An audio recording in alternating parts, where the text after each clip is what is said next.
Security की इस meeting में गुजरात की तरफ से जिन विषयों को मैंने उठाया है, एक तो आज प्रधानमंत्री ने नक्सलवाद की घटनाएं कम हुई उसका जिक्र किया है, लेकिन मैंने बताया है कि पहले नक्सलवादी और टेररिस्ट ज्यादा मरते थे, अब सिपाही ज्यादा मरते हैं, पुलिस अफसर ज्यादा मरते हैं और नागरिक ज्यादा मरते हैं।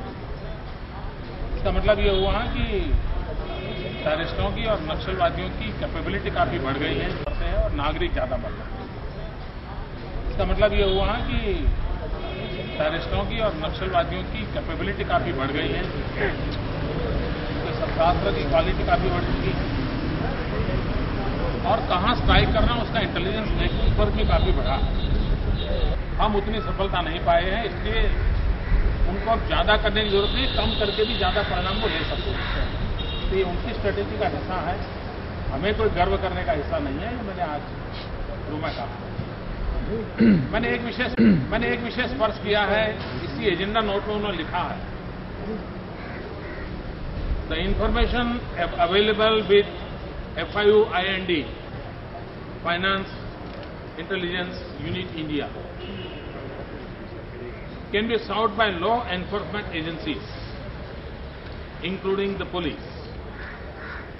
The police officers in the states UTS may therefore be sensitized to the provisions of the PMLA and working for FIU IND so that criminal activities are dealt with the comprehensive manner.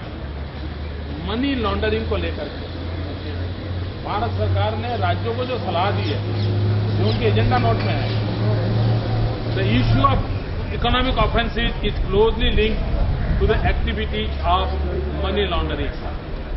ये भारत सरकार का खुद का agenda note है, लेकिन जब media Swiss bank के लिए भारत सरकार को पूछती है तो वो कहते हैं वो सिर्फ टैक्स इवेजन का मामला है और राज्यों को कहा जाता है कि ये मनी लॉन्ड्रिंग के संबंध में सीरियस एक्शन लेने चाहिए। मैं समझता हूं कि ये एजेंडा को राज्यों को करने के लिए कहा जाता है।